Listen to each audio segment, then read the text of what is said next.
YouTube ప్రేక్షకులకు శ్రోతలకు ప్రత్యేక ధన్యవాదాలు తెలియపరుస్తూ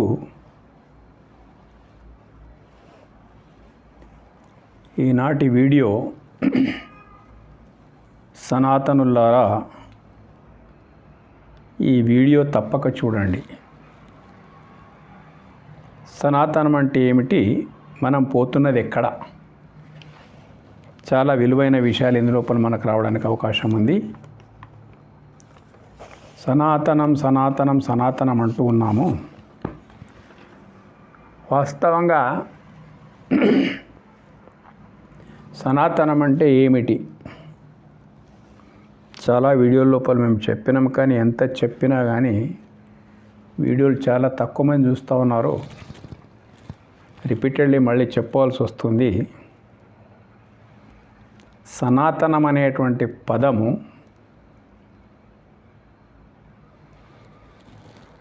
దేవుడికి గల అనేక పేర్లలో సనాతనం అనేది కూడా ఒకటి అన్నట్టు.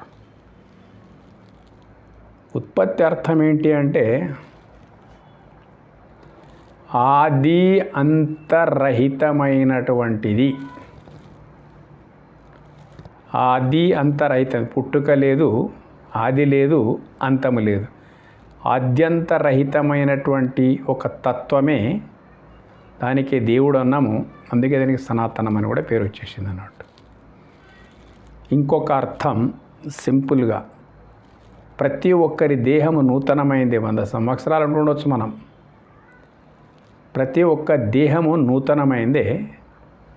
ఈ నూతనంగా ఉండేటువంటి దేహాన్ని సర్వ విధాలా ప్రకాశింపజేస్తున్నటువంటి ఏ తత్వం ఉందో ఆ తత్వానికి ఆత్మ అన్నము, అస్తిత్వం అన్నము, రకరకాల పేర్లు ఉన్నాయి. ఆ ఆత్మకు కూడా సనాతనమని పేరుందన్నట్టు. మొత్తం మీద ఈ రకంగా సనాతన ధర్మం అంటే నిన్ను నీవు తెలుసుకోవడము, ఆ తెలుసుకున్నటువంటి తత్వములో నిలిచిపోవడమే సనాతన ధర్మం. అందుకే సనాతన భారతీయ అంటే కూడా భా అంటే నీ దేహాన్ని ప్రకాశింపజేస్తున్నటువంటి తత్వము, రతః అంటే అందులో రమించడం. సనాతనం అన్న భారతీయత అన్న ఒకటే. సనాతన భారతీయ సంస్కృతి అన్నాం అంటే ఈ రకంగా దేహ తాదాత్మ్యతతో ఉన్నటువంటి నీవు దేహాన్ని ప్రకాశింపజేస్తున్నటువంటి మూల చైతన్యముతో సమరసమై అందులో నీవు రమించే విధంగా నిన్ను సంస్కరించేటువంటి జ్ఞాన సూత్రాలు గలది కాబట్టి సనాతన భారతీయ సంస్కృతి అని దీనికి పేరు అన్నట్టు. ఎంత న్యాచురల్, స్వాభావికంగా ఉందంటే ఏదో మత సంబంధము లేనిది సనాతనం అంటే. ఎవరో పుట్టి చెప్పింది కాదు. సనాతనం అంటే నీ సొంత జ్ఞానం అన్నట్టు. నీ ఉనికిని నీవు తెలుసుకోవడం ఎంత అద్భుతంగా ఉందంటే ప్రపంచం లోపల ఉండేటువంటి 800 కోట్ల ప్రజల యొక్క ఉనికి ఒకే రకంగా ఉన్నది. వీళ్ళ యొక్క దేహ నిర్మాణం ఒకే రకంగా ఉన్నది, ఇంద్రియాలు ఒకే రకంగా ఉన్నాయి, ఇంద్రియ విషయ భోగాలు ఒకటే రకంగా ఉన్నాయి, చావు పుట్టుకలు ఒకే రకంగా ఉన్నాయి, రాగద్వేషాలు ఒకే రకంగా ఉన్నాయి. అంతేకాదు ఈ అందరి మానవులతోని ప్రకృతి ఏదైతే ఉందో ప్రకృతి కూడా అందరికీ ఒకే రకంగా అనువర్తిస్తూ ఉన్నది. అందరికీ ఒకే రకంగా తన హక్కున చేర్చుకుంటూ ఉన్నది. అందరికీ ఒకే రకమైనటువంటి ప్రయోజనాలను కల్పిస్తూ ఉన్నది. ప్రధానమైనటువంటి తత్వాలు 5 ఏవైతున్నాయో, తర్వాత సూర్య చంద్రులు అందరూ ఉన్నారు కదా, ఈ 5 తత్వాలు ఏవైతున్నాయో భూగోళం మీద ఉన్న ప్రతి ఒక్కరికి సమానంగా వర్తిస్తూ ఉన్నాయి. ఆ ప్రకృతి యొక్క ఉపాసన లేకపోతే ఎవడు కూడా మనుగడ సాధించలేడు. ఉపాసన అంటే పూలు పెట్టి టెంకాయలు కొట్టడం కాదు. ఉపాసన అంటే దాన్ని సమీపించడము, దాన్ని ఆమోదించడము, దాని ద్వారా మనుగడను కొనసాగించడం పేరే ఉపాసన అన్నట్టు. ఇట్లా ప్రకృతి కూడా మత ప్రమేయం లేకుండా ఒకే విధంగా అందరితో ప్రవర్తిస్తూ ఉంది. అందరి దేహ నిర్మాణం ఒకే రకంగా, అందరిలో ఉన్న ఆత్మ ఒకే రకంగా ఈ రకంగా ఉంది కాబట్టి దీన్ని తెలియజేసేటువంటిదే సనాతనం. వ్యక్తి ప్రధానమైనటువంటిది కాదు, తత్వ ప్రధానమైనటువంటిదే సనాతనం అన్నట్టు మొత్తం మీద. అయితే ఎంత విచిత్రం పరిస్థితి లోపలికి మనం ఆలోచించవలసి వస్తుందంటే, సుమారు 5000 సంవత్సరాల నాడు ఈ భూమండలం అంతటా సనాతనమే. మొత్తం భూగోళం, అప్పటి సముద్రాల పేరు వేరు, అప్పటి ఖండాల పేరు వేరు, అప్పటి దేశాల పేరు వేరు అన్నట్టు మొత్తం మీద. కాలక్రమేణా కాల ప్రభావం వల్ల ఏ రకంగానైతే చాలా కొత్త భాష ఇంగ్లీష్ అయినప్పటికైనా కానీ ప్రపంచవ్యాప్తమైంది, ఆయా దేశ భాషలను తుడిచిపెట్టి నేనంటూ నిలిచిపోయింది అన్నట్టు. ఇది కాల ప్రభావం. అట్లాగే ఈ దేశాల పేర్లు ఇవన్నీ మారిపోవడానికి కూడా కాల ప్రభావము ఉంటుంది అన్నట్టు. అంత దూరం ఎందుకు? దురాక్రమణదారులు, ఇసుక ఎడారి లోపల నుంచి వచ్చినటువంటి దురాక్రమణదారులు దుర్మార్గంతో, ఖడ్గబలంతో ఈ దేశాన్ని భయపెట్టి 800 సంవత్సరాల పాటు ఏలినటువంటి ఆ దురాక్రమణదారులు ఎవరైతే ఉన్నారు కదా, మహానగరాల పేర్లు మార్చేసిండ్రు, నగరాల లోపల ఉండేటువంటి వీధుల పేర్లు మార్చేసిండ్రు. అంతా ఇస్లామిక్ టర్మినాలజీ లోపల అన్ని పేర్లు పెట్టేసింది. మొత్తం దేశం లోపల 50% పైగా గ్రామాలు, పట్టణాలు, వీధులు అన్నిటి పేరు మారిపోయింది. కారణం అట్లా ఉంటుంది అన్నట్టు. అట్లాగే సుమారు 5000 సంవత్సరాలకు పూర్వము భూమండలం అంతా ఒకే సంస్కృతి ఉండింది. అయితే క్రమేణా దురాక్రమణదారులు వచ్చేట్లయితే పేర్లు మార్చిండ్రు. అట్లాగే కాలమాన పరిస్థితులను బట్టి ఆనాటి పేర్లన్నీ మారిపోయినాయి అన్నట్టు. కొన్ని ఉన్నాయి, కొన్ని మారిపోయినాయి. అయితే ఈనాడు ఏనాడైతే 5000 సంవత్సరాలకు పూర్వము భూమండలమంతా సనాతన భారతీయ సంస్కృతి ఉండింది, అయితే ఆనాడు ఇన్ని గుడులు లేవు. ఎన్ని గుళ్ళు ఇప్పుడు ఉన్నాయో ఆనాటికి ఈనాటికి 100 రెట్లు గుడులు పెరిగిపోయినాయి. గుడులు పెరిగిపోయినాయి అన్నప్పుడు వాటి అర్చన, ఉపాసనలు ఇవన్నీ కూడా, ఉత్సవాలు, కార్యక్రమాలు కూడా పెరిగిపోయినట్టే లెక్క. ఇవన్నీ పెరిగిపోయినాయి, 100 రెట్లు పెరిగిపోయినాయి ఆనాటికి ఈనాటికి. ఆనాడు ఇంత లొల్లి లేదు. ఎన్ని గుళ్ళు అయినా అన్ని ఉత్సవాలు అయిపోయినాయి, అంత అర్చకులు అయిపోయినారు, అంత పురోహితులు అయిపోయినారు. రకరకాల పేర్ల నుంచి ఈ రకంగా ఇదంతా మారిపోయింది అన్నట్టు. ఇంత లొల్లి ఆనాడు లేదు. అయినా ఇంత లొల్లి లేకున్నప్పటికైనా కానీ భూమండలం అంతా సనాతన భారతీయ సంస్కృతే ఆనాడు ఉన్నదన్నట్టు. అంతేకాదు భగవద్గీత లోపల ఒక విషయం వస్తుంది అన్నట్టు. ఏమిటంటే, మహర్షయ సప్త పూర్వే చత్వారో మనవస్తథా మద్భావ మానసాజాత ఏషాం లోక ఇమః ప్రజా. వేరే ధర్మాల లోపల ఉన్నట్టు ఒక జంటను భగవంతుడు సృష్టించడము, ఆ తర్వాత ఆ ఒక్క జంటకు సంతానం ఏదైతే కలుగుతుందో ఆ సంతానానికే మళ్ళీ అన్నదమ్ములు అక్కయ్యలు వాయు వరుసలు లేకుండా వాళ్ళకు వాళ్ళే పెండ్లాడుకోవడము, ఇటువంటి అపప్రథ రాకుండా మహర్షయ సప్తపూర్వే 7 సప్త ఋషులు, 14 మంది మనువులు, ఇటువంటి సనక సనందనాదులు అనేటువంటి ఒక 20-30 జంటలను ఈ రకంగా సృష్టించి వాళ్ళందరికీ సంతాన అవకాశం కల్పించిన తర్వాత ఈ సృష్టి ఏర్పడ్డది. కాబట్టి మహర్షయ సప్తపూర్వే అని చెప్తున్నారు అన్నట్టు. మా సృష్టి ఆరంభం లోపల ఈ రకంగా సృష్టి అయిపోయింది అన్నట్టు. అయితే దీని ద్వారా మనకి ఏం తెలుస్తుందంటే, ఈ భూమండలం మీద ఉన్నటువంటి 800 కోట్ల ప్రజానికం ఇప్పుడు ఏదైతే ఉందో వీళ్ళ మూల వీర్యమంతా మహారుషులదే. కాబట్టి ఎవరి DNA పరీక్ష చేసినప్పటికైనా కానీ అది ఋషుల యొక్క వీర్య ఉత్పత్తి ద్వారానే ఈ యొక్క వ్యాప్తి చెందింది జనాభా అనేటువంటిది మనకు అర్థమైపోతుంది అన్నట్టు. అయితే ఆనాడు ఇంత లేవు ఇవన్నీ మొత్తం మీద.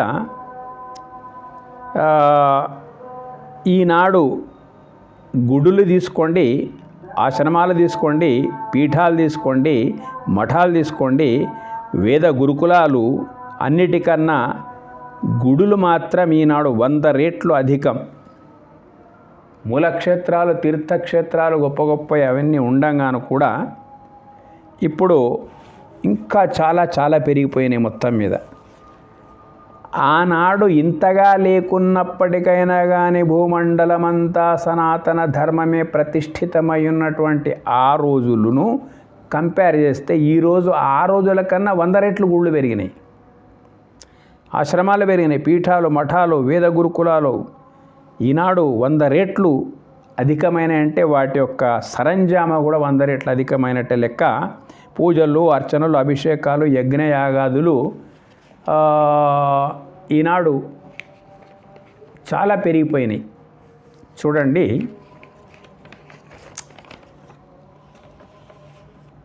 అయితే ఇన్ని లేనప్పుడు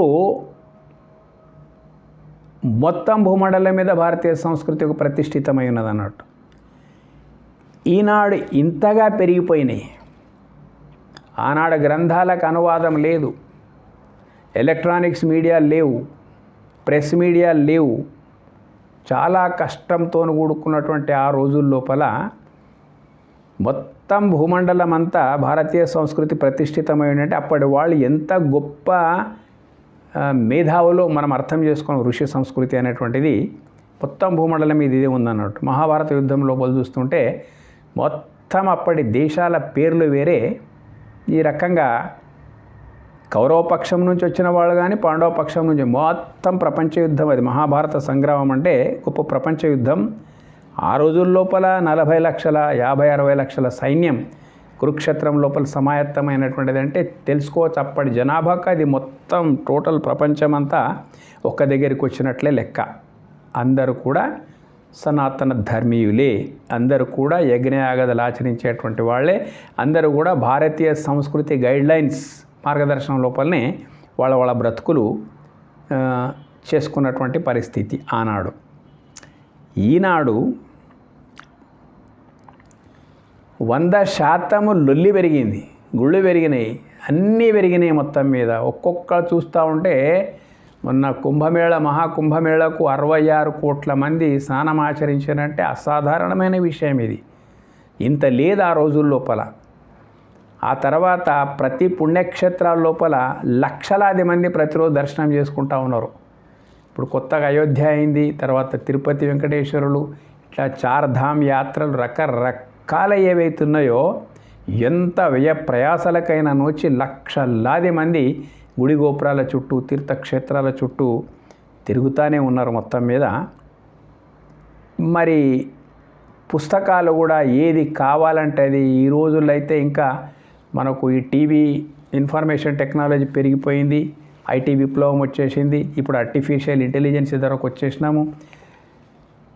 ఆనాడు ఎక్కడ ఏ అనువాదాలు దొరికేవి కావు, ప్రింట్స్ దొరికేవి కావు. ఇక్కడ ఆనాడు దొరకనటువంటి అన్నీ ఎక్కడ పడితే అక్కడ ఈనాడు దొరుకుతా ఉన్నాయి. ఎక్కడ ఏ పుస్తకాలు దొరకకపోయినా గూగుల్ లోపల సెర్చ్ చేసి నెట్ లోపల మనం చూసుకుంటే ఏది కావాలంటే దొరకడానికి అవకాశం ఉంది. రాముని కాలం లోపల ఇది లేదు, కృష్ణుని కాలం లోపల ఇది లేదు.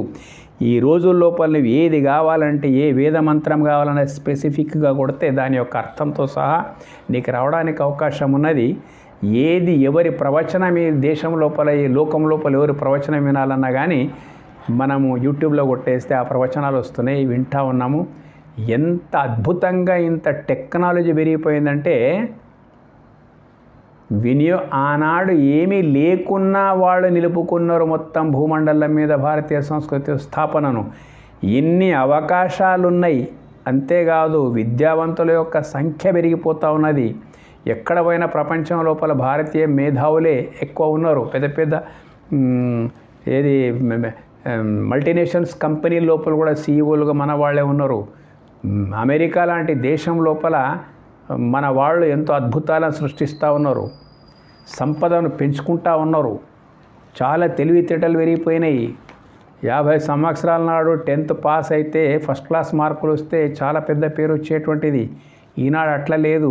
95, 97, 98% మార్కులు 10th లోపల పిల్లలు తెచ్చుకుంటా ఉన్నారు. ఇంజనీరింగ్ లోపల ర్యాంకులు ప్రతి దాంట్లో ఎంత కాంపిటీషన్ అయినా తట్టుకుంటున్నారు. విద్యావంతుల యొక్క ప్రజ్ఞా పాఠవాలు తారాస్థాయిని అందుకుంటున్నటువంటి ఈ రోజుల లోపల ఎంతటి వైభవపేతం సంపదలు కూడా ఉన్నాయి, అన్నీ ఉన్నాయి మనకు. ఉన్నప్పటికైనా దౌర్భాగ్యం ఏంటిదంటే ఆనాడు 100% ఉన్న సనాతన ధర్మం ఈనాడు 90% మైనస్ అయిపోయి కేవలం 10% మాత్రమే మిగిలింది. ఈ 10%కి ముప్పేట దాడి మళ్ళా మిగిలిందే 10%. ఆనాడు ఇంత ఏమీ లేకున్నా వాళ్ళు 100% నిలుపుకున్నారు. ఈనాడు అంతకంటే ఎక్కువ 100 రెట్ల సౌకర్యాలు పెరిగిపోయినప్పటికైనా కానీ, మన జ్ఞానం పెరిగిపోయినప్పటికైనా కానీ, భౌతిక జ్ఞానం పెరిగిపోయినప్పటికైనా కానీ కారణం ఏమిటి? 90% మైనస్ అయిపోయింది. 10% మాత్రమే మిగిలింది. ముప్పేట దాడి దీనికి. ఈ 10% అంటే ఒక 100 కోట్లు ఉంటారు. 800 కోట్ల 100 కోట్లు ఉంటారు అనుకోవడం మొత్తం మీద. అయితే ఈ 100 కోట్ల ఈ సనాతన ధర్మీయులను కూడా చూసి సహించడం లేదు. మన ధర్మాన్ని సర్వనాశనం చేయడానికే 17వ శతాబ్దం లోపల ఆంగ్లేయులు వచ్చిండ్రు. ఆ 7వ శతాబ్దం ఆరంభం లోపల నుంచే అరబ్బులు ఇసుక ఎడారి లోపల వచ్చినటువంటి రాక్షస భావజాలంతో దేశాన్ని ఎన్నో రకాల పీడించినటువంటి దురాక్రమణ రాజులు వచ్చేసారు మన దేశానికి. ఈ రకంగా ఎన్నో దాడులకు గురై 10% మిగిలింది అని అనుకుంటే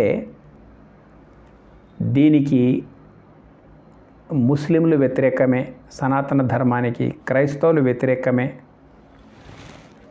ఆ తర్వాత వీళ్ళు సరిపోరన్నట్టు హేతువాదులు, కమ్యూనిస్టులు, నాస్తిక సంఘాలు, పాపం వాళ్ళది విచిత్రమైన వాదన అన్నట్టు మనకంటే అనేక రేట్లు ఎక్కువ అంధవిశ్వాసాల లోపల విధర్మీయులు, క్రైస్తవ మతము, ఇస్లాం మతము లోపల మనకన్నా ఎక్కువ రేట్ల అంధవిశ్వాసం ఉంది అక్కడ కూడా. కానీ ఈ హేతువాదులకు కేవలం మన దాంట్లోపలనే అంధవిశ్వాసం కనిపిస్తుంది. ఎందుకంటే మనం ఎవరికి ఏమనం, సనాతనులం, అహింసావాదులం కాబట్టి ఉన్న దుమ్మంతా ఎక్కడ తెచ్చి మన మీద నెత్తిపోస్తూ ఉన్నారు. ఒకవేళ మన మాదిరిగానే, మన దేవుళ్ళకు మాదిరిగానే వేరే మతాలకు కనుక విమర్శిస్తే వాళ్ళకి అడ్డంగా కోసేస్తారు కాబట్టి ఆ భయం కూడా జోలికి పోకుండా ఉన్న విమర్శలంతా మనకే చేస్తూ తెలివితేటలు ప్రదర్శించుకుంటున్నారు. ఈ రకంగా ముగ్గురు ముగ్గురు అంటే మామూలు మాట కాదు. ఒకళ్ళ జనాభా 200 కోట్లు ఉన్నది, ఇంకోళ్ళ జనాభా 250 కోట్లు ఉన్నది. ఈ హేతువాదుల జనాభా రోజు రోజు పెరిగిపోయి 250 కోట్లకు వచ్చేస్తున్నది. వామపక్ష సిద్ధాంతాలు మొత్తం మీద వీళ్ళందరూ కూడా మనపైనే విమర్శలు ఎందుకు చేస్తున్నారు? విమర్శలు అంటే ఇక్కడ మనం చేస్తున్న పొరపాటు ఒకటి ఉన్నది. ఏంటిదంటే సనాతనం లోపల ఒక మాట చెప్పింది ఉన్నది, లోకేస్మిన్ ద్విధా నిష్ఠ పురా ప్రోక్త మయానఘ అని చెప్పేసి. అయ్యా అర్జున, ఉపనిషత్ సారమైన భగవద్గీత లోపల సనాతన ధర్మం లోపల 2 నిష్ఠలు ఉన్నాయి. ఒకటి కర్మనిష్ట, రెండవది జ్ఞాననిష్ట, ద్విధా నిష్ట, పురాప్రోక్త ఇట్లా ఉందన్నట్టు మొత్తం మీద. అయితే ఇవి 2 ఎట్లా ఉన్నాయంటే, ఎగిరే పక్షికి 2 రెక్కలు ఆరోగ్యంగా ఉంటేనే ఆకాశంలో అది ఎట్లా ఎగురుతుంటుందో, ఇక్కడ కర్మనిష్ట ఒక రెక్క అయితే జ్ఞాననిష్ట ఇంకొక రెక్క. ఇవి ఆరోగ్యవంతంగా ఉండాలి. దురదృష్టవశాత్ ఏమైపోయిందంటే కేవలము కర్మనిష్టకే పరిమితమైపోయింది భారతీయ సమాజం. ఏం కర్మనిష్ట? గుడులు, దర్శనాలు, అర్చనలు, అభిషేకాలు, తీర్థాలు, క్షేత్రాల దర్శనాలు, కుంభమేళాలు, పుష్కరాలు. ఎందుకు ఇట్లా మారిపోయింది అనే మాటకు వచ్చేస్తే ఇంకొక రెక్కదికి ఎవరు దృష్టి లేదు. 100 సార్లైనా తీర్థక్షేత్రాలు తిరిగి వస్తారు కానీ తన ఇంట్లో ఉన్నటువంటి పుస్తకాలు, భగవద్గీత, ఉపనిషత్తులు లాంటి ఎన్నో ప్రింట్స్ మన దగ్గర ఉన్నప్పటికైనా కానీ వాటి జోలికి ఎవరు డబ్బులు తగలై, శ్రమ తగలదు, పుస్తకాలు ఇప్పేస్తే సరిపోయింది అన్నట్టు. దాని లోపల జ్ఞానం మనం పొందవచ్చు. దానికి దూరం అయిపోయినాం. దూరం అయిపోవడం వల్ల సోమరి పోతులమైపోయినామంటే కూడా అతిశయోక్తి కాదు. ఏంటిది, ఒక 2 పేజీలు మలిపి చదవడానికి చేత కాదు, ఎంత దూరం ఉన్నా గుడికి పోయి దర్శనం చేసుకొని వస్తామన్నట్టు. కానీ ఒక్కసారి అర్థం చేసుకుంటే ఏ గుడి దర్శనాన్ని వెళ్ళిపోతున్నావో ఆ గుడిలో ఉండేటువంటి దేవుని చరిత్రని చూస్తే జ్ఞాన ప్రధానంగా ఉన్నారు కాబట్టి వాళ్ళు దేవుళ్ళు అయిపోయినారు. వాళ్ళను మొక్కుతా ఉన్నాము కానీ వాళ్ళ మార్గం లోపల వెళ్ళిపోవడానికి మనం సిద్ధం లేము. వాళ్ళు ఏం చేసిండ్రో అది చేయడానికి మనం సిద్ధం లేము. రాముడు కావాలి, రాముని బాట వద్దు. హనుమంతుడు కావాలి, హనుమంతుని బాట వద్దు. శ్రీకృష్ణుడు కావాలి, శ్రీకృష్ణుని యొక్క బోధనలు వద్దు. శివుడు కావాలి, శివుని యొక్క బోధనలు ఉన్నాయి కూడా, అవి కూడా మనకు వద్దు. ఇట్లా కేవలము దేవుళ్ళు కావాలి. దేవుళ్ళు ఎందుకు స్థాపించబడ్డాయి దేవతా విగ్రహాలంటే ఆ మూర్తి స్థాపన ద్వారా వాళ్ళ జీవిత చరిత్ర లోపలికి వెళ్ళిపోయి వాళ్ళ స్ఫూర్తిని పొంది ఆ రకంగా నడుచుకోవడం కొరకు మూర్తి స్థాపన జరిగింది మన దగ్గర. దీనికి చాలామంది చాలా విమర్శలు చేస్తూ ఉంటారు, మీరు దేవుళ్ళు అంటే రాళ్ళను పూజిస్తారు, రప్పలు. అరే, మాకు దేవుడు అంటే రాళ్ళు రప్పలు కాదు, నిరాకార పరమాత్మని యొక్క సాకార రూపమే యావత్ విరాట్ విశ్వము. పరమాణువు నుండి బ్రహ్మాండం వరకు ప్రతి దాని లోపల పరమాత్మని యొక్క అస్తిత్వాన్ని కంకరమే శంకర అనేటువంటి ఒక సిద్ధాంతం మాది. మూర్తుల లోపల చూడడం కాదు, పరమాణువు లోపల కూడా చేస్తాం మేము. అర్థమైందా? పెంట లోపల కూడా దివ్యశక్తులను మేము గమనిస్తాం అన్నట్టు. ఇది సనాతన ధర్మము. 3వ కన్ను తెరిపించి మనకు జగమంతటా పరమాత్మని దర్శనం చేసుకునేటువంటి, అణువణువు లోపల పరమాత్మని దర్శనం చేసుకునేటువంటి సౌభాగ్యాన్ని మనకు కలిగించింది. లోపల ఆత్మ, బయట శక్తి, ఎక్కడ పోతే అక్కడ ఈ శక్తి ఉందన్నట్టు. మొత్తం మీద ఇది వేరే విషయం అన్నట్టు. అటువంటిది మనకు ఉన్నది. అయితే మనమే ఆ దేవతలు ఎవరైతున్నారో ఆ శక్తిపాతాన్ని పొందినటువంటి వాళ్ళే. ఎక్కడ ఏ దేవస్థానం లోపలికి వెళ్ళిపోయినా కానీ ఇట్లా సోమరిపోతులు గారు వాళ్ళు. గురు మార్గాన్ని ఆశ్రయించండు, గురువుని ఆశ్రయించి గురువు ద్వారా జ్ఞానాన్ని పొందినరు. ఆ జ్ఞానాన్ని పొంది వాళ్ళు ఎక్కడైతే ఐక్యమైనరో అవే దేవస్థానాలు అయిపోయినాయి. ఆ స్ఫూర్తిని పొందడం కొరకే మూర్తులు ఉన్నాయి. అయితే మనమేం చేస్తున్నామంటే కేవలము సోమరిగా మారిపోయి జ్ఞానం దిక్కు ఏమాత్రం దృష్టి లేకుండా ఆ కర్మానుష్ఠానం వెనుకనే పడ్డాం. సరే, ఆ కర్మానుష్ఠానం అన్న సరిగా ఉందా? అది కూడా సరిగ్గా లేదు. ఎందుకు సరిగ్గా లేదంటే వేదోక్త కర్మానుష్ఠానం ఏదైతున్నదో ఇప్పుడు అదంతా కొంచెం మందగించిపోతూ ఉన్నది. మొత్తం 4 వేదాల లోపల చతుర్వేద, త్రివేది, ద్వివేదీలు ఉండేటువంటి వాళ్ళు ఒక టైం లోపల ఇప్పుడు ఆ ఓపికలు కూడా లేవు. సంస్కృత భాషా పరిజ్ఞానము 100 పురోహితుల లోపల, 100 కాదు 1000 పురోహితుల లోపల ఒక్కరు కూడా సంస్కృత పరిజ్ఞానం లేదు. సంస్కృత పరిజ్ఞానం ఎప్పుడైతే లేదో సంస్కృత మంత్రాల యొక్క, వేద మంత్రాల యొక్క అర్థం మనకు తెలిసి రాదు. తెలిసి రానప్పుడు మనం ఇతరులకు చెప్పలేము. జ్ఞానం యొక్క ఖనే వైదిక ధర్మం. కానీ ఆ జ్ఞానం కావాలంటే మనకు భాషా పరిజ్ఞానం ఉండాలి. సరే, అనువాదాలు చాలా వచ్చేసినాయి ఈ రోజుల లోపల. వాటి జోలికి పోవడము, మంత్రాలు చదవడము, చేతులు దులుపుకోవడం, పక్కకు రావడము, తీర్థప్రసాదాలు ఇవ్వడము, పంపించడము, వీళ్ళకి ఇంతే చాలు, వాళ్ళకి అంతే చాలు. ఇట్లా కొన్ని వేల సంవత్సరాల నుంచి ఇటువంటి ఆ కర్మానుష్ఠానం కూడా సరిగా లేదు. జ్ఞానంకైతే బద్ధశత్రువు భారతీయ సమాజం. భారతీయ సమాజం లోపల, సనాతన ధర్మం లోపల జ్ఞాన సాగరం ఇది, సముద్రం. ఎన్ని మతాలు రాని, ఎన్ని సిద్ధాంతాలు రాని, ఏమొచ్చినప్పటికైనా కానీ ఇవన్నీ భూమి మీద ప్రవహించే నదులే. ఇవన్నీ ఎక్కడికి వచ్చి చేరుతున్నాయి? మళ్ళీ సముద్రం లోపలికి వచ్చి చేరుతున్నాయి. ఏ మత గ్రంథాల యొక్క మూలం తీసుకున్నా అది మన సనాతన ధర్మం లోపల నుంచే వచ్చింది. సనాతన ధర్మం లోపలనే కలిసిపోతుంది. కొన్ని వ్యక్తి ప్రధానంగా వచ్చి వాళ్ళు చెప్పినటువంటి ఆచార విచారాలు పక్కకు పెడితే సనాతన ధర్మము సముద్రము, మిగతా మతాలు సంప్రదాయాలన్నీ ఏంటి అబ్బా అంటే ఇవి నదులు. ఎక్కడ ప్రవహించినా సముద్రాభిముఖమైనట్టే జ్ఞానం అనేటువంటిది సాగర సమానంగా మన దగ్గర ఉన్నది. కానీ దాని జోలికి మనం వెళ్ళడం లేదు. ఏమైపోతుంది? ఏ సమాజం అయితే జ్ఞానానికి దూరం అయిపోతుందో ఆ సమాజం యొక్క పరాజయము తప్పదు. ఇది భౌతికంగా కానీ ఆధ్యాత్మికంగా కానీ. అయితే 2 రెక్కలు ఉండేటువంటి పక్షికి ఒక రెక్క అసలే పనిచేయడం లేదు. అది ఎట్లా ఎగురుతుంది? జ్ఞానం అనేటువంటి మాటను లేనప్పుడు మనము రాణించడానికి వీల్లేదు. చాలా విచిత్రమైనటువంటిది ఏంటిదంటే అన్ని మత గ్రంథాల లోపల ఏదైతే ఉందో కొంత శాతం ఉన్నప్పటికైనా కానీ నీకు 100% ఉన్న కప్పి పెట్టుకున్నాం మనం జ్ఞానాన్ని. 1-2% అక్కడ ఉంటే దాన్ని మాత్రమే ప్రచారం చేస్తూ వాళ్ళు ఉన్నారు అన్నట్టు. ఏంటి మరి? సూర్యాస్తమమైన తర్వాత చిన్న దీపం కూడా ఒక విలువనే ఉంటుంది కదా. అట్లాగే మనము జ్ఞానం అనేటువంటి సూర్యుడితో కూడుకున్నటువంటి సనాతన ధర్మము అది అస్తమించిపోతూ ఉంది. డే బై డే ఎట్లా అస్తమిస్తున్న ధర్మంకి ఏమీ కాదు, మన మైండ్స్ లోపల నుంచి అది మైనస్ అయిపోతున్నది అన్నట్టు. అంటే అస్తమిస్తున్నట్టే లెక్క. అన్నప్పుడు సూర్యుడు అస్తమించిన తర్వాత ఉన్న లైట్లు వెలిగించుకొని ఉంటాం కదా. మనం జ్ఞానానికి దూరమైనప్పుడు మన పతనము మనకు దగ్గరైపోతూ ఉంది. కొంత శాతం జ్ఞానం ఉన్నటువంటి వేరే వాళ్ళు ఆ జ్ఞానాన్నే ప్రధానంగా ప్రచారం చేసుకుంటూ ఉన్నారు. కాబట్టి మన సంఖ్య డే బై డే పడిపోతూ ఉన్నది. ఎదుటి వాళ్ళు దేవుడు ఒక్కడే అంటారు కదనయ్య, మీరు ఎంతమంది దేవుళ్ళని పెట్టుకున్నారు అంటే మన వాళ్లకు దేవుడు దేవతలు అనేటువంటి వివరణాత్మకమైనటువంటి జ్ఞానం లేదు. మనకు దేవుడు ఒక్కడే, మనకి ఎవరు నేర్పాల్సిన అవసరం లేదు. దేవుడు ఒక్కడైనా కూడా నేర్పడానికి వస్తే చాపకీత నేర్పడానికి వచ్చినట్టే, వాడు మొత్తం మీద ఒక కప్ప చాపకీత నేర్పడానికి వచ్చినట్టే.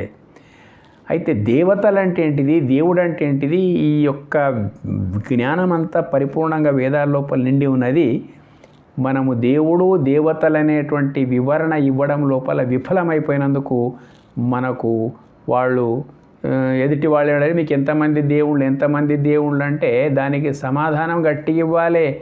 అయ్యా, ఈనాడు ప్రపంచ జనాభా 800 కోట్ల జనం ఏదైతున్నదో మతాలతో సంబంధం లేకుండా ప్రతి దేహం కూడా మా కొరకు దేవాలయమే. ఆ దేహాన్ని ప్రకాశింపజేస్తున్నటువంటి మహాతత్వం ఏదైతున్నదో అదే మాకు దేవుడు. ఇంతమంది దేవుళ్ళు ఉన్నారని నిర్ద్వంద్వంగా చెప్పి నిరూపించగలిగేటువంటి సత్తా సనాతన ధర్మానికి ఉన్నది. కానీ ఆ జోలికి మనం పోవడం లేదు. మన అవతారాలన్నీ జ్ఞాన మార్గం లోపలనే పయనించినాయి కాబట్టి ధర్మం గట్టిగా నిలబడ్డది ఆ రోజు. ఇప్పుడు దాదాపు జ్ఞాన మార్గం నిల్, కేవలం కర్మ మార్గం కూడా నత్తనడక నడుస్తూ ఉంది. కాబట్టి ఒక్క రెక్క మిగిలింది ఈ సనాతన ధర్మానికి పక్షికి. మరి జ్ఞానం యొక్క విలువను గురించి శాస్త్రాలు ఏం చెప్తున్నాయి? భగవద్గీత 4వ అధ్యాయం లోపల అనేక రకమైనటువంటి యోగ మార్గాలు, యజ్ఞాలు, రకరకాల ఏవం బహువిధ యజ్ఞ వితత బ్రహ్మణో ముఖ్యం అని చెప్పేసి రకరకాల యజ్ఞాలు యోగ మార్గాలు అన్నిటి గురించి చెప్పిన తర్వాత అదే 4వ అధ్యాయం లోపల అర్జున విను, జ్ఞానం అనేటువంటిది ఒక సాగరం. ఈ మిగతా కర్మ మార్గాలు ఏవైతే ఉన్నాయో యజ్ఞ యాగాదులు అర్చన అభిషేకాలు ఇవన్నీ భూమి మీద ప్రవహిస్తున్న నదులు. ఏమంటున్నాడు? శ్రేయాన్ ద్రవ్యమయాద్యజ్ఞ జ్ఞానయజ్ఞ పరంతప. ఇటువంటి కర్మానుష్ఠాన సంబంధమైనటువంటి ఎన్ని యజ్ఞాలు ఉన్నాయో అవి నీకు పవిత్రతను కలగజేసినప్పటికైనా కానీ ఆ అన్నిటికంటే జ్ఞానయజ్ఞము అత్యంత శ్రేయస్కరమైనటువంటిది.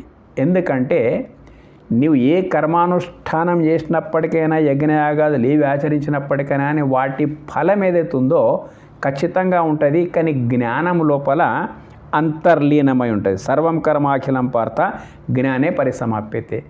నది యొక్క ప్రవాహం చివరికి సముద్రానికి ఎట్లా చేరుకుంటున్నదో వేరే మార్గం లేకుండా వేదోక్త కర్మానుష్ఠానం యొక్క సమస్త కర్మల యొక్క ఫలితము ఎక్కడ చేరుకుంటున్నది? జ్ఞానే పరిసమాప్యతే. జ్ఞానం లోపలనేది సమాప్తమైపోతున్నది. అయితే ఆ సేతు హిమాచలము జ్ఞాన మార్గంకు దూరం అయిపోతున్నది మన యొక్క సమాజం. ఎందుకు ఇట్లయిపోతుంది? గుడులు తీసుకో, దర్శనాలు తీసుకో, అర్చనలు తీసుకో, అభిషేకాలు తీసుకో, పుష్కరాలు, కుంభమేళ ఇంత మూలు చెప్పినట్లు ఎంత కావాలంటున్నాయి. కానీ గురుభక్తి మాత్రం నిల్లైపోయింది. ఎప్పుడు గురుభక్తి నిల్లయిందో గురు జ్ఞానం కూడా శూన్యమైపోతుంది. అయితే ఇంతవరకు చెప్పినట్టు ఏమిటి మనం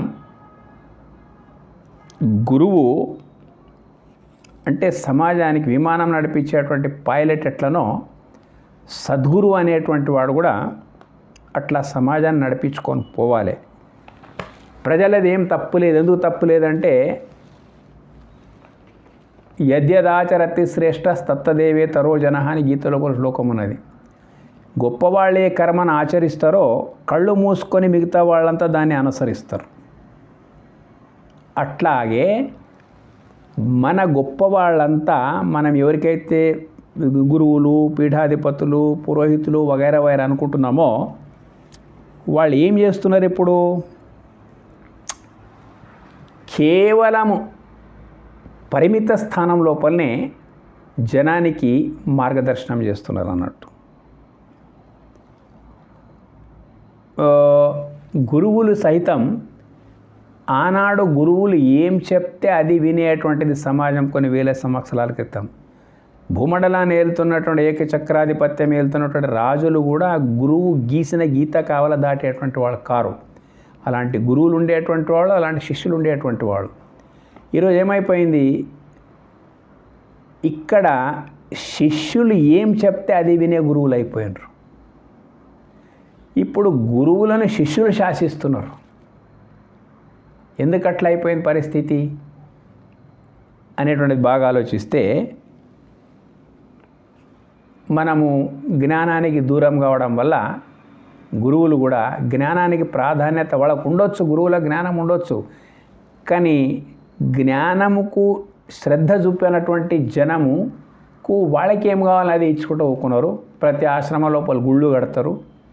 గురు సాక్షాత్ పరబ్రహ్మ అంటే గురువును తొక్కుకుంటా మూర్తులను మొక్కుతూ ఉంటారు. ఇటువంటి పరిస్థితి, ఒక సోమరితనంతో కూడిన పరిస్థితి ఏదైతుందో సమాజాన్ని ఆవహించి కూక్కున్నది ఇప్పుడు మొత్తం మీద. మరి ఇప్పుడు అసలు జ్ఞానం అంటే ఏమిటి అనే ప్రశ్న వచ్చినప్పుడు వాస్తవంగా ప్రతి ఒక్కరికి ఆస్తిక్య భావన ఉన్నది. కాబట్టే గుడులకో తీర్థాలకో క్షేత్రాలకో పోతా ఉన్నాడు. అంతర్లీనంగా ఒక తపన ఉన్నది వాడికి. ఏంటిదంటే దేవుడు దేవుడు దేవుడు దేవుడు ఉన్నాడు, దేవుడు ఉన్నాడు, దేవుడు ఇదంతా ఇట్లా అట్లా ఒక భావన మాత్రం, ఆస్తిక్య భావన మాత్రం కొరత లేదు. ఈ సంఖ్య ఏదైతే పుష్కరాలకు, నవరాత్రి ఉత్సవాలకు, గణపతి ఉత్సవాలకు, నిమజ్జనాలకు, కుంభమేళాలు ఇవన్నీ పోతున్నటువంటి కోట్లాది సంఖ్య ఏదైతున్నదో గర్వపడవలసిన అంశం ఒకటి ఉన్నది. పాపం ఇటువంటి వీళ్ళందరి లోపల ఆస్తిక్య భావన ఉన్నది. దేవుడు దేవుడు దేవుడు అంతర్లీనంగా వాళ్ళను అది స్పందింపజేస్తూనే ఉంటుంది అన్నట్టు ఆ భావన. కాబట్టే వాళ్ళకు తోచిన రీతి లోపల బయటకు వస్తుంది. అంటే ఆస్తిక్యానికి కొదవలేదు. నాటికంటే నేడు ఆస్తిక్య భావన బాగా పెరిగిపోయింది జనం లోపల. కానీ ఆ ఆస్తిక్యం అనేటువంటిది పరిపూర్తి కావాలంటే దానికి జ్ఞానం చాలా అవసరం ఉంది. ఆ జ్ఞానం దొరకకపోవడం వల్ల ఆస్తిక్యం లోపల ఉన్నది ఊరుకుండనివ్వదు. కాబట్టి మనుషులు పరుగులు తీస్తూనే ఉన్నారు. తీయడం మంచిదే. కానీ జ్ఞానం అంటే చూడండి, శ్రీరాముడు వశిష్ఠుని ద్వారా, ఆంజనేయుడు శ్రీరాముని ద్వారా, శ్రీరాముడు శివుని ద్వారా కూడా జ్ఞానాన్ని పొందిండు. అయ్యప్ప స్వామి షణ్ముఖుడు కూడా శివుని ద్వారా జ్ఞానాన్ని పొందిండు. జనక మహర్షి అష్టావక్రుని ద్వారా, శ్రీకృష్ణుడు సాందీపుల ద్వారా, గణపతి కూడా శివుని ద్వారా, నారదుడు వాల్మీకి ద్వారా, ఇట్లా లక్షల సందర్భాలు సనాతన ధర్మం లోపల ఉన్నాయన్నట్టు. చరిత్రను అవలోకిస్తే మనం మొత్తం మీద భక్తుల యొక్క చరిత్ర చాలా గొప్పగా ఉన్నది. ఈ రకంగా గురు ప్రధానమైనటువంటి ధర్మమే సనాతన ధర్మం. వాళ్ళంతా ఆ గురువుల ద్వారా పొందినన్నట్టు. మనకు భగవద్గీత కూడా చెప్తుంది, తద్విద్ధి ప్రణిపాతేన పరిప్రశ్నైన సేవ ఉపదేక్షంతి తే జ్ఞానం జ్ఞానిన తత్వదర్శిన. అంటే నాయన అర్జున, జ్ఞానం కంటే గొప్పది ప్రపంచం లోపల ఏమీ లేదు. ఇంకో శ్లోకం, నహి జ్ఞానేన సదృశం పవిత్రమిహ విద్యతే. జ్ఞానం కంటే గొప్పగా ఈ ప్రపంచంలో ఇంకొకటి ఏమీ లేదు నాయన. అటువంటి జ్ఞానాన్ని ఎవరు నీకు ఉపదేశిస్తారు? రోగం నీకు వచ్చేస్తే చికిత్స డాక్టర్లు ఎట్లయితే చేస్తారో, నీకు విద్య రాకపోతే ఉపాధ్యాయుడు ఎట్లా విద్య నేర్పుతుంటాడో, నీతో డబ్బు లేకపోతే డబ్బు ఉన్నటువంటి ఫైనాన్సర్ కానీ బ్యాంకులు కానీ నీకు ఎట్లా డబ్బు ఇస్తాయో, అట్లాగే నీకు పరమాత్ముని యొక్క జ్ఞానం కావాలంటే తద్విద్ధి ప్రణిపాతేన పరిప్రశ్నైన సేవయ, పో శరణాగతుడు వైపు సద్గురువుకు. అక్కడ పరిపరి విధాల ప్రశ్నించు. ఆ ప్రశ్నలు కూడా వస్తాయి. పరిపరి విధాల ప్రశ్నించు. పరిప్రశ్నైన సేవయ, సేవించు. ఇది తప్పదు మనకు, ఎప్పుడైనా తప్పదు. ఈరోజు ఏదో ఇంటర్మీడియట్ డిగ్రీ కాలేజీ లోపల ఏదో దాదాగిరి నడిపించి పీజీ లోపల అక్కడిక్కడ అందరినీ బోధకులను కూడా భయపెట్టించి ఏదో దాదాగిరి నడిపిస్తూ ఉన్నాము. కానీ నిజంగా ఆ విద్యార్థి పీజీ తర్వాత ఏదో ఒక దానిలో పిహెచ్డి చేయాలనుకున్నాడు అనుకోండి, అక్కడ శరణాగతుడు కాక తప్పదు గైడ్స్కు. ఎందరెందరి నుంచో ప్రపంచం లోపల ఎక్కడ లేనిది ఒకటి పరిశోధన చేస్తున్నప్పుడు, డాక్టరేట్ పొందాలనుకుంటున్నప్పుడు అప్పుడు తెలుస్తుంది గురువు అంటే ఏంటిదో వాడికి మొత్తం మీద. ఆ రకంగా అక్కడ వాడు శరణాగతుడు కావాల్సి వస్తుంది. ఇక్కడ కూడా ఏమంటాడంటే ప్రణిపాతేన, నీకు ఇక్కడ గురువు ఏం చేస్తాడప్ప అంటే సాక్షాత్ పరమాత్మని నీకు దర్శనం చేస్తాడు అన్నట్టు. ఒక్క మాటలో చెప్పాలంటే అదంతా ఒక పెద్ద హై టెక్నాలజీ అన్నట్టు. ఏ పరమాత్ముడిని వెతుకుతూ నువ్వు పోతా ఉన్నావో ఆ పరమాత్ముడిని ఇక నీవు వెతకవలసిన అవసరమే లేదు. పరమాత్ముడు తప్ప నీకు మరేమీ కనిపించినటువంటి స్థితిని ప్రసాదించే సత్తా సద్గురువు దగ్గర ఉంటుంది అన్నట్టు. ఇప్పుడు ఇక్కడంతా చూస్తున్నటువంటి గురువుల వ్యవహారం ఇదంతా ప్రాపంచిక వ్యామోహం లోపల ఉండి ప్రపంచం కోరికలు జనం తెస్తుంటే మంత్రాలు తంత్రాలు అవి చేసేసి వాళ్ళకి సంతృప్తి పరచడం ఇది వేరే. వాస్తవంగా ఈ గురువులు ఏమి ఇచ్చినా అదంతా నశ్వరమైనటువంటిది, ఈ ప్రపంచంలో నశించిపోయేటువంటిది. నాశరహితమైనటువంటి పరమాత్మ వస్తు ప్రాప్తి నీకు సద్గురువు ద్వారా దొరుకుతుంది. కాబట్టి శ్రీరాముడు వీళ్ళందరూ కూడా ఇంతవరకు చెప్పినటువంటి వాళ్ళు చేసిన పని అటువంటిదే. అయితే ఏమిటిది జ్ఞానం అంటే చెప్పి ఎండ్ చేద్దాం. ఇక జ్ఞానం అంటే ఏమిటిది ఇప్పుడు అర్థం చేసుకోవాలి. మనకు ఉండేటువంటి ప్రశ్నలు, దేవుడంటే ఏమిటి ఒక ప్రశ్న ఉన్నది మనకు.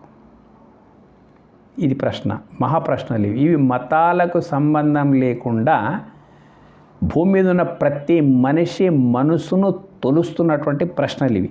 ఏంటి అంటే దేవుడంటే ఏమిటిది, ఎక్కడుంటాడు, ఎట్లుంటాడు, కనిపిస్తాడా, ఎలా జీవించాలి, ఈ 5 ప్రశ్నలు ఏవైతున్నాయో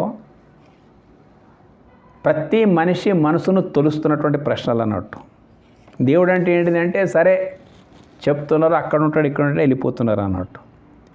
ఎక్కడుంటాడు, ఎవరు ఎక్కడంటే అక్కడ వెళ్ళిపోతూ ఉన్నారు.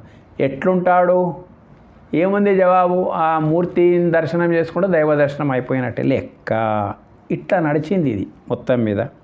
కనిపిస్తాడా, కనిపించిండు కదా, ఇంతటితోనే తృప్తి పడుతున్నాం. కానీ సద్గురు ప్రసాదం ఎట్లుంటుందంటే ఈ 5 ప్రశ్నలకు దేవుడంటే ఏంటిది, ఎక్కడుంటాడు, ఎట్లుంటాడు, కనిపిస్తాడా, ఈ ప్రశ్నలకు సద్గురువు దగ్గర సనాతన ధర్మములో ఎంత గొప్ప సమాధానాలు ఉన్నాయంటే ఇంకా ఈ ప్రశ్నల్ని వెయ్యమన్నా వెయ్యవు, అటువంటి అద్భుతమైనటువంటి సమాధానాలు ఉన్నాయి. ప్రశ్నలు తన పాటికి తాను కరిగిపోతాయి. ఎట్లయితే మంచు ముక్క ఎండ లోపల పెట్టేస్తే కొంతసేపటికి ఇది నీరై కరిగిపోతుందో, వెన్నను ఎట్లయితే పొయ్యి మీద పెట్టేస్తే వేడి చేస్తే ఎట్లయితే కరిగిపోతుందో, సనాతన ధర్మం ఏదైతే ఉందో, ప్రాచీన ఋషులు మనకు ప్రసాదించినటువంటి సనాతన భారతీయ సంస్కృతి ఏదైతే ఉందో, ఈ ప్రశ్నలకు ఎటువంటి సమాధానం ఇస్తారు అని అంటే ఇంకా నీకు ఈ ప్రశ్నలే ఉండయి.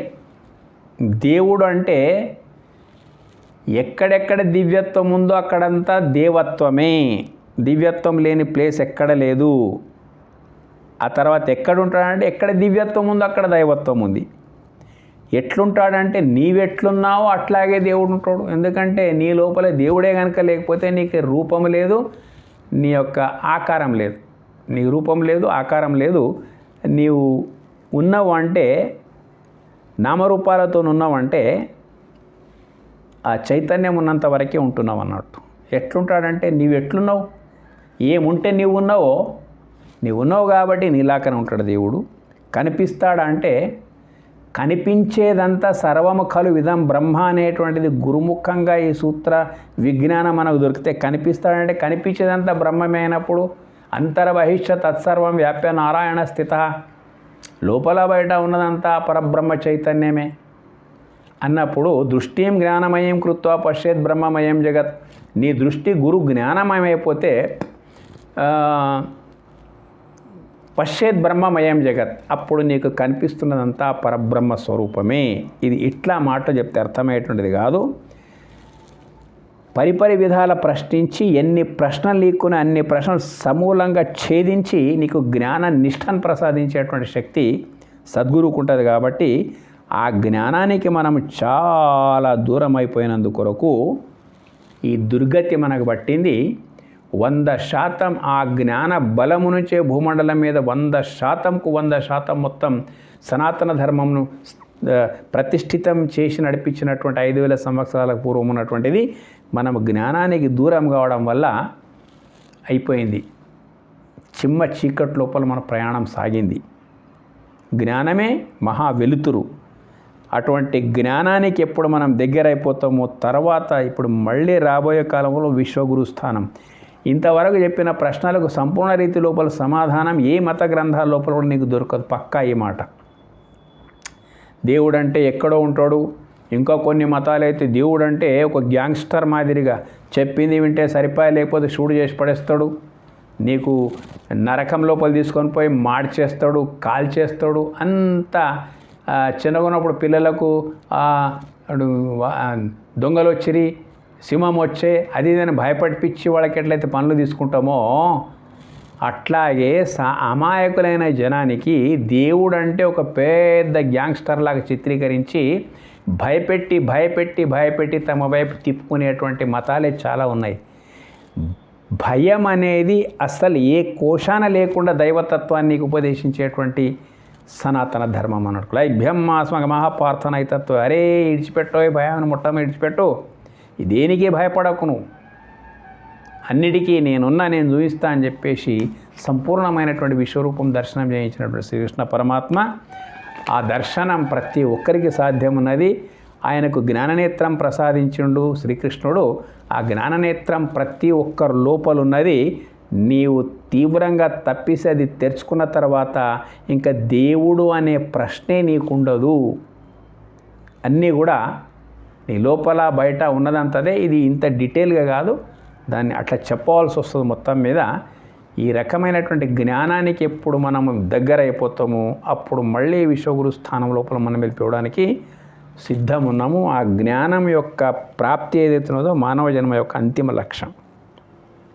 అప్పుడే మోక్షపదం అనేటువంటిది ఎక్కడనో పోయి ఏ లోకంలోనో పొందడం కాదు కదా, ఇక్కడే జీవన్ముక్త స్థితి లోపలికి వెళ్ళిపోయే అద్భుతమైన అవకాశం ఒక్క సనాతన ధర్మంలో తప్ప మరెక్కడ లేదు. కాబట్టి ఈరోజు మనము జ్ఞానం వైపు పరుగులు తీయాలి. మేము పెట్టే వీడియోస్ అన్నీ జ్ఞాన సంబంధమైనవి పెడతాం, కానీ ఎవ్వరు చూడరు. ఎందుకు చూడరు? తప్పు వాళ్ళది కాదు. జ్ఞానం అంటే ఏమిటిది, సత్సంగం అంటే ఏమిటిది అర్థం కాని పరిస్థితి లోపల మన జనం. ఆత్మ అంటే ఏమిటిది, దేహంలో ఇవన్నీ జ్ఞానానికి సంబంధించిన మాట అవి ఏమిటిది అనే పరిస్థితి లోపలికి వచ్చేసింది. మన సనాతనులకు ఎంత కిందికి దించి చెప్పినా అర్థం చేసుకునేటువంటి స్థోమత లేని దారుణ పరిస్థితి లోపలికి మన భారతీయ సమాజం, మన అలియాస్ హిందువులు, సనాతనులు వస్తున్నారంటే ఇది ఎంత మాత్రం జీర్ణించుకోవాల్సినటువంటి విషయం కాదు. జ్ఞానంకు దగ్గరైపోండి. ఏది లేకపోతే మొత్తం వేదాంత విజ్ఞాన సార సర్వస్వం అంతా భగవద్గీత లోపల ఉన్నది. ఉపనిషత్తులు ఉన్నాయి, వాటి లోపల ఉన్నది. ఎటువంటి జ్ఞానం అన్నదంటే సముద్రములో మొత్తం నీళ్ళ రుచి చూడవలసిన అవసరం లేదు. సముద్రంలోకి వెళ్ళి ఒక అర గ్లాస్ నీళ్ళు తీసుకుంటే సముద్రం రుచి అందులోపలికి ఎట్లా వస్తుందో ఏదైనా గ్రంథం తీసుకోను, అందులోపల మొత్తము జ్ఞానము నిండి నిబిడీకృతమై ఉంటుంది అన్నట్టు. ఆ రకంగా అవకాశం కల్పించినటువంటిది ఏతుందో సనాతన ధర్మం ఉంది.